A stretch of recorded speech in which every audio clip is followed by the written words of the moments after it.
Good morning from Cox's Bazar.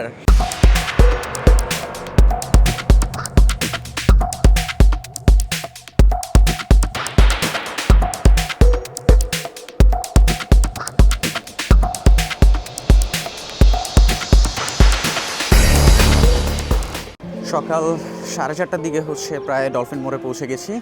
Sitakunda থেকে আমার বাস ছেড়েছে রাত 12টার দিকে। আমার বাস ভাড়া পড়েছে 450 টাকা লাল সবুজ এসি বাসে। দেন ওইখান থেকে চলে গেলাম বিচে একটা সিট নিয়ে 1 ঘন্টা সময় কাটালাম। অসাধারণ ছিল টাইমটা। সূর্যোদয়টা দেখলাম ওইখানে। এখন হোটেল খুঁজতে যেতে হবে, যেহেতু ট্যুরিস্ট কম আসে, তাহলে আশা করি কম দামে হোটেল পেয়ে যাব। 1 দিন থাকবো না 2 দিন থাকবো, এটা ডিপেন্ড করে হোটেলের রুমের ভাড়ার উপরে। তো চলুন হোটেলের দিকে যাওয়া যাক। একদিন আমাদের আচ্ছা একটু দেখি, 2 দিন হলে ও ফিক্সড। রুমই তো পাওয়া যাচ্ছে না। একটু কষ্ট করে রুমটা ম্যানেজ করতে পারলে তারপর ঠিক আছে। দেখানো যাবে? দেখানো যাবে? একাই ডিপেন্ড করে, দেখি আগে 1 দিন বা 2 দিন। কক্সবাজারে ট্যুরিস্ট কম, কিন্তু তারপরও রুম ভাড়া কেউ ছাড়তেছে না। অবশেষে একটা রুম মোটামুটি ভালোই পছন্দ হয়েছে, যার ফলে রুমটা নিয়ে নিলাম। 2000 টাকা কস্ট পড়েছে 2 দিন 2 রাতের জন্য। তো অনেক সময় আছে হাতে। কক্সবাজারে যেসব জায়গাগুলো স্কিপ করতে চেয়েছিলাম সেসব জায়গাগুলো স্কিপ হবে না, ওই সব জায়গাগুলো ঘুরবো। সবার আগে আপনাদেরকে রুম ট্যুরটা দিয়ে আসি।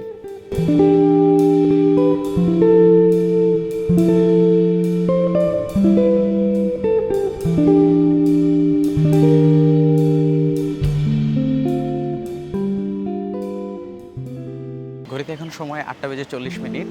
তো আমি বের হয়ে গেলাম হোটেল থেকে খাওয়া দাওয়ার উদ্দেশ্যে। খাওয়া দাওয়া করে নিতে হবে, ক্ষুধা লাগছে। আর একদম লোকালে খেতে হবে, কারণ বাজেট ভাই আমাকে ধীরে ধীরে ছেড়ে চলে যাচ্ছে। বাইরে থাকতে হলে বাজেটের ভিতরে থাকতে হবে।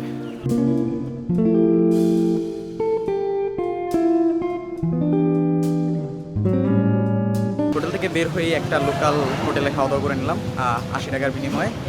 2টা পরোটা, ডিম, ডাল ভাজি। আর আরেকটা ভাগ্য যতগুলো প্লেস আজকে কভার করতে চেয়েছিলাম, লোকাল না করে এক ভাইকে রিজার্ভ করে নিলাম। বের হয়েছি, ভাইয়ের সাথে কথা বলছি, অ্যান্ড হয়ে গেছে, তাই নিয়ে নিলাম। ভাই আসসালামু আলাইকুম। ওয়ালাইকুম আসসালাম। আচ্ছা, আমরা আজকে কোথায় কোথায় যাচ্ছি? আমরা যাচ্ছি মেরিন ড্রাইভ রোডের এনানি হিন্দুস্তানি পারওয়ার্টেক লালকা গ্রাফিক্স ধরেনগর পুরো স্কুলগুলো ঘুরে নিয়ে আসবো। আচ্ছা, কত টাকা পড়তেছে? ভাইয়া এটা আপনার জন্য 900 টাকা। যদিও ভাই কিন্তু 800 টাকা চাইতো, কিন্তু ভাই 100 টাকা দাবি করছে, যার জন্য ভাইকে দিয়ে দিব। ঠিক আছে, তো প্রথমে কোথায় যাব? প্রথমে যাবো আমরা এখান থেকে মেরিন ড্রাইভ হয়ে ধরেনগর। কতক্ষণ লাগবে যাইতে? এখান থেকে যেতে মনে করেন কি প্রত্যেকে ইউটার্ন নিতে হবে, পাহাড়ের প্রত্যেকে ইউটার্ন নিয়ে আমার থেকে আধা ঘন্টা লাগবে। তাহলে আমরা কিন্তু ভাইয়া ব্যাক করতেছি পাটুয়াটেকে, আপনার সানসেট দেখে তারপর। হ্যাঁ, সানসেট দেখে তারপর ব্যাক করতেছি। ওকে, আচ্ছা ঠিক আছে, তাহলে চলি। বিসমিল্লাহির রহমানির রহিম।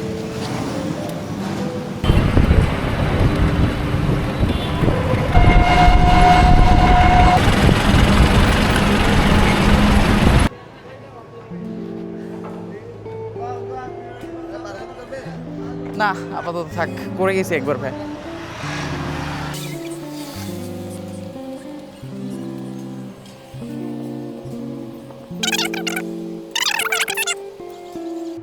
তো আমরা চলে আসলাম আমাদের প্রথম জায়গাটি, যেটা দরিয়ানগর। জায়গাটায় একদমই মানুষজন নাই, দেখতে ভালো লাগতেছে। ড্রোন উড়াইতে ইচ্ছা করতেছে, কিন্তু এখানে ড্রোন উড়ানো নিষেধ, কারণ প্যারাসাইলিং হয় এখানে। আর তারা স্ট্রিক্টলি মানা করে দিছে। আমরা যে কলাতলির মোড় থেকে আসছি, সেখান থেকে এইখানের দূরত্ব 4 কিলোমিটার। আসতে প্রায় 10 মিনিটের মতো সময় লাগছে। তো চলুন সমুদ্রটাকে এনজয় করি।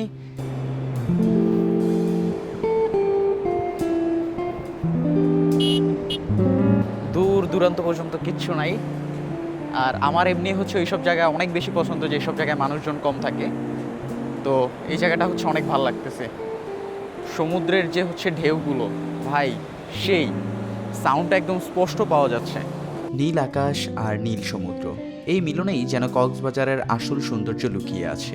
প্রতিটি ঢেউ, শব্দ মনে করিয়ে দেয় জীবন থেমে থাকে না, ঠিক সমুদ্রের মতোই বয়ে চলে। বিশ্বের দীর্ঘতম সমুদ্র সৈকত, যেখানে প্রতিটি পদক্ষেপই অনুভব করা যায় স্বাধীনতার স্বাদ। যেতে ইচ্ছা করে না, তারপরে যেতে হবে পরবর্তী ডেস্টিনেশনে। এখানে যদিও আপনি অনেকক্ষণ থাকেন, তারপর আপনার এখান থেকে যেতে ইচ্ছে করবে না। তো এখন আমরা যাব আমাদের পরবর্তী ডেস্টিনেশনের উদ্দেশ্যে।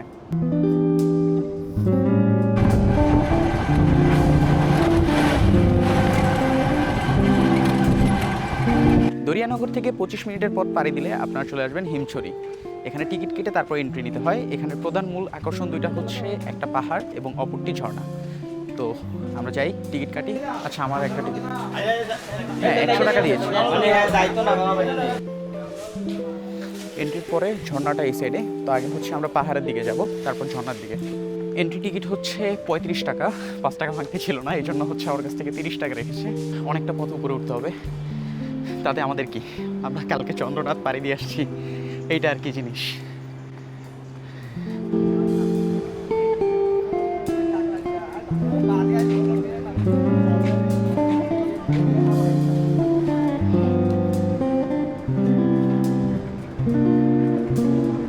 সিঁড়ি দিয়ে উপরে উঠতেই আপনার চোখে বাজবে এক পাশে সীমাহীন সাগর, অপর পাশে বিশাল পাহাড়।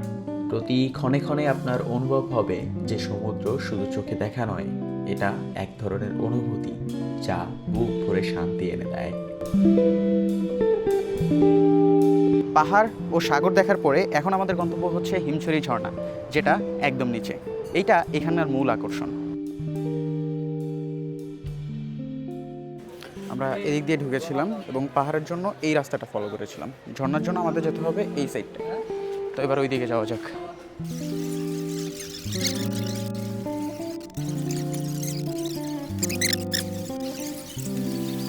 অবশেষে চলে আসলাম ঝর্ণায়। ঠিক আছে, কক্স অনুযায়ী, কারণ হচ্ছে যারা কক্সে আসে তারা মূলত ঝর্ণা দেখার জন্য আসে না।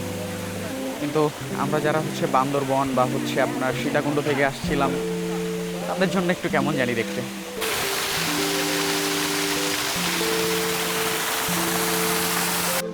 এখানে আর কিছু দেখা নেই। আমার মতে 35 টাকা উসুল হয়েছে জাস্ট উপরে গিয়ে। আচ্ছা, এখানে এই যে কি যেন একটা ফল আছে, এটাকেও দেখছিলাম, কক্সবাজারে খাইছিলাম, আমার ভালো লাগছিল মোটামুটি। ট্রাই করি। ভাই নামটা জানো কি এটার? আনারকলি। কত করে এটা? হ্যাঁ, আর এটা ভাই, এটা 20 টাকা রাখা যায় না? বানাই দিবেন তো না? দেন তো একটা, দেন এখান থেকে দেন। হ্যাঁ দেন, জল দেন।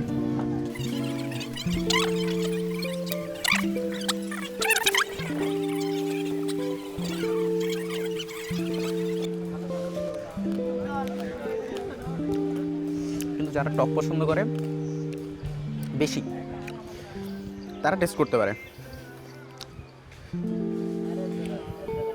এখানে আর বেশি সময় করবো না, আমরা চলে যাবো আমাদের পরবর্তী ডেস্টিনেশনে।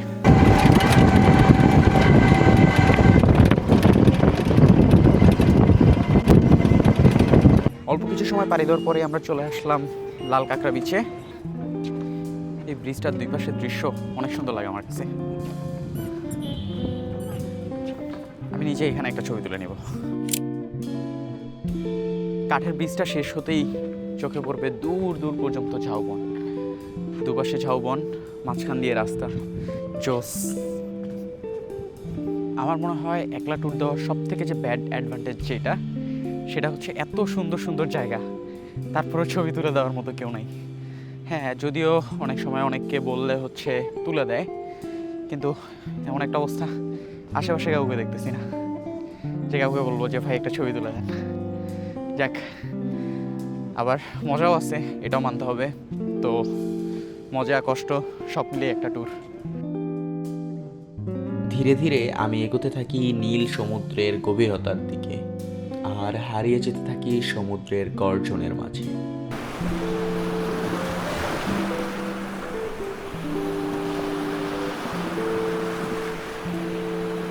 কক্সবাজারে এতগুলা বিচ, কিন্তু তারপর আপনি যখন প্রতিটা বিচে যাবেন না, আপনার ইচ্ছা করবে যে এই পানির স্রোতগুলো একটু গায়ে লাগাই। গায়ে তো লাগাইতে পারতেছি না, অ্যাটলিস্ট একটু পায়ে লাগায় ঘুরে আসে। এই যে লাল কাঁকড়া বিচটা আছে, এখানে কিন্তু প্যারাসেলিং করা যায়।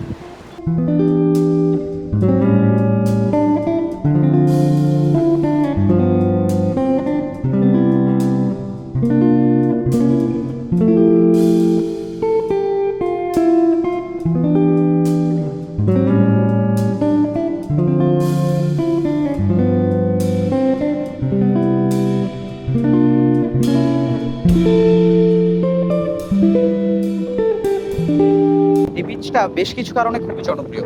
তার ভিতরে রয়েছে আমার পিছনে ঝাউবনগুলো, আমার সামনের হচ্ছে সমুদ্রটা, আর ওই পাশে বেশ কিছু লাল কাঁকড়া দেখা যায়। সেটা আপনারা এর নামের সাথে বুঝে গেছেন। সমুদ্র দেখেছি, ঝাউবন দেখেছি, কিন্তু লাল কাঁকড়াটা দেখার সৌভাগ্য হয়নি, কারণ হচ্ছে এখান থেকে বেশ কিছু গাড়ি গেছে, যার ফলে যে কাঁকড়াগুলো ছিল সবাই তার নিজ নিজ ঘরে চলে গেছে। আচ্ছা, একটা ইনফরমেশন দিই আপনাদেরকে, কেউ যদি প্যারাসেলিং করতে চান সেক্ষেত্রে আপনারা দরিয়ানগর, মানে প্রথম আমরা যেখানে গিয়েছিলাম ওইখানেও করতে পারেন, আবার লাল কাঁকড়া বিচ যেটা আছে ওইখানেও করতে পারেন। আমার সাজেশন থাকবে লাল কাঁকড়া বিচে করতে, কারণ আমি হচ্ছে এর আগে যখন করেছিলাম তখন হচ্ছে লাল কাঁকড়া বিচে করেছিলাম। এবার যেহেতু বাজেটটা একটু টাইট, তাই এবার আর প্যারাসাইলিং করা হচ্ছে না, কিন্তু এটা আমার one of the most favourite একটা স্পোর্টস।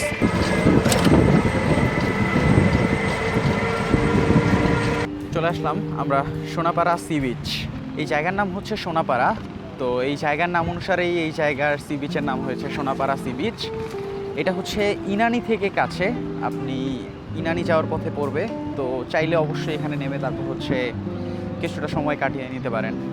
বিচের দুই পাশে অনেকগুলো হ্যামক দেখতে পাচ্ছি গাছের সাথে হচ্ছে ঝুলানো, তো যদি কেউ এখানে বসে সময় কাটাতে চান কাটাতে পারেন, খারাপ হবে না, কারণ হচ্ছে পর্যাপ্ত পরিমাণে বাতাস আছে, সামনে সমুদ্রের ভিউ অসাধারণ।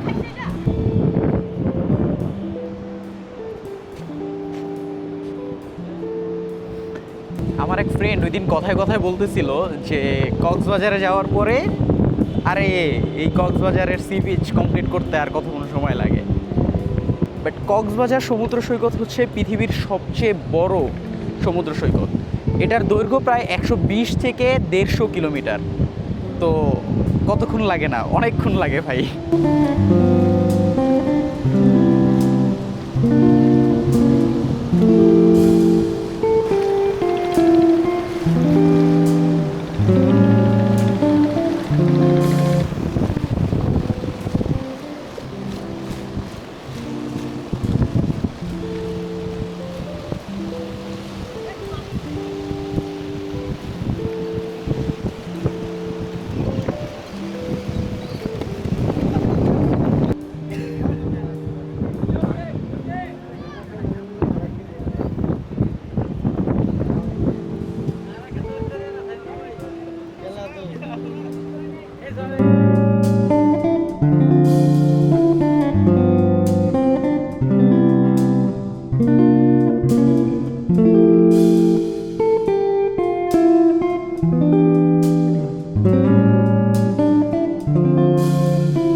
ভাই এই বিচটা আসলেই অসাধারণ।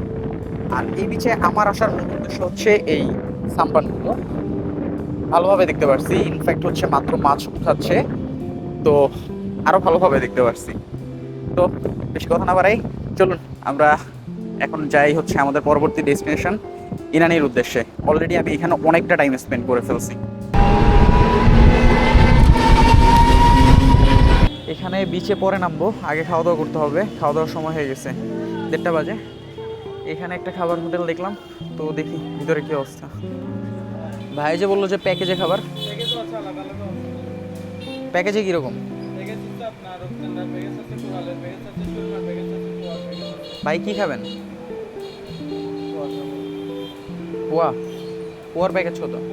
মুরগির প্যাকেজে কি কি থাকবে? কমায় টমায় রাখেন, দামটা একটু বেশি মনে হচ্ছে।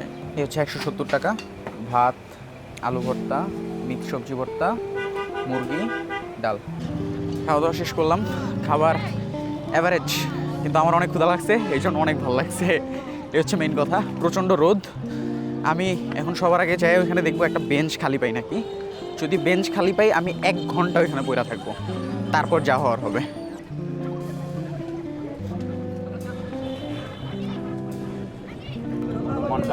জেলে জেলে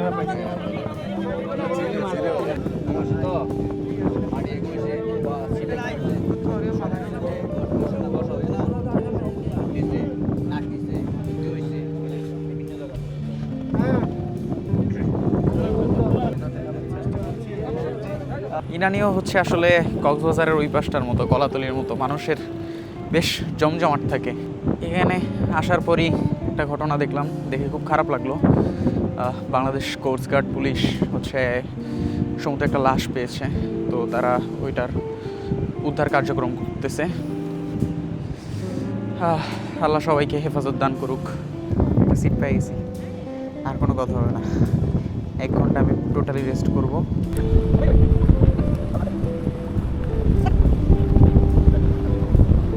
ইনানি বিচ হচ্ছে কক্সবাজারের যতগুলো ব্যস্ততম বিচ রয়েছে তার ভিতরে অন্যতম একটি, যার 3টা কারণ আমি ফাইন্ড আউট করেছি। প্রথম কারণ হচ্ছে মেরিন ড্রাইভ। অনেকেই ঠিক করে যে মেরিন ড্রাইভে যাবে, কিন্তু কত দূর যাবে সেই জন্য তারা সিলেক্ট করে ইনানি বিচ পর্যন্ত। দ্বিতীয় কারণ হচ্ছে এই অসাধারণ সুন্দর সমুদ্র। আর তৃতীয় কারণ হচ্ছে ওই যে প্রবল আপনারা পাথরগুলো দেখতে পাচ্ছেন, এগুলো যদিও এখন জোয়ার থাকার কারণে পাথরগুলো ডুবে গিয়েছে, কিন্তু ওই পাথরগুলো এই বিচের মূল আকর্ষণ। আপনারা একটু জানান যে ইনানিটা এত বিখ্যাত হওয়ার কারণ কি?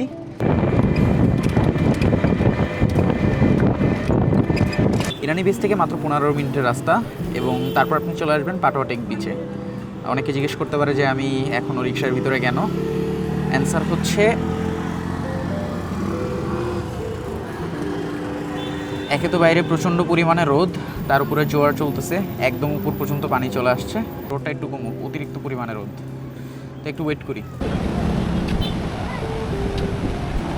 ইনানি বিচে পানি থাকার কারণে আপনাদেরকে হচ্ছে ওই সময় পাথরটা দেখাইতে পারিনি। তো এখানে পাথর পর্যাপ্ত পরিমাণে আছে, তাও একদম কিনারে, সো আপনারা ভালোভাবে দেখে নিতে পারেন।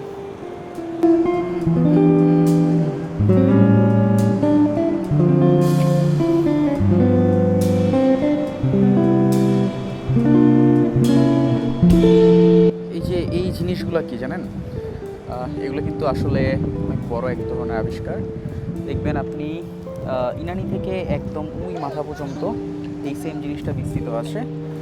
এটার প্রধান কাজ হচ্ছে সমুদ্রের যে উত্তাল ঢেউটা আছে সেই ঢেউটা যেন ঠেকিয়ে দিতে পারে, এবং সেই ঢেউটা যেন তীরের কোনো ধরনের ক্ষতি না করতে পারে।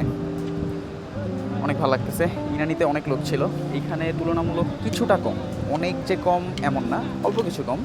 আমরা ওয়েট করতেছি সূর্যাস্তরের জন্য। অলমোস্ট 1-1.5 ঘন্টা হয়ে গেছে এখানে আসি, আরও কিছুক্ষণ ওয়েট করব, এখান থেকে দেখে তারপর ইনশাল্লাহ যাব।